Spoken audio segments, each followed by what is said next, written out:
グレータは手にものすごい吠えます。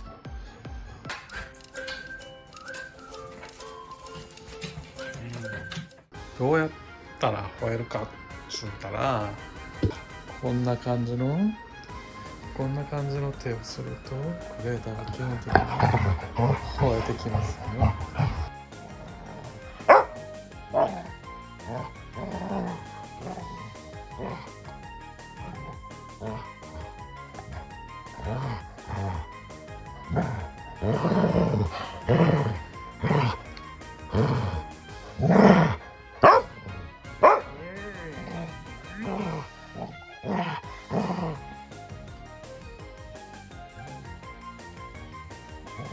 でもいくら手入れても絶対に思いっきりは噛まない。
絶対噛まないね。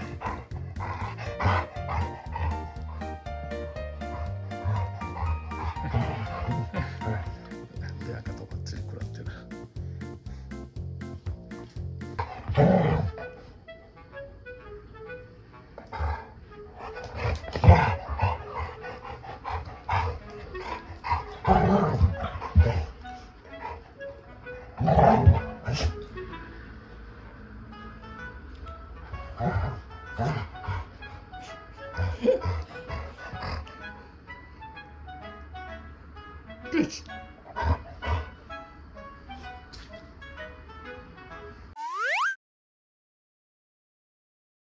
レイチン、はい、落ち着いてください。お座りして。2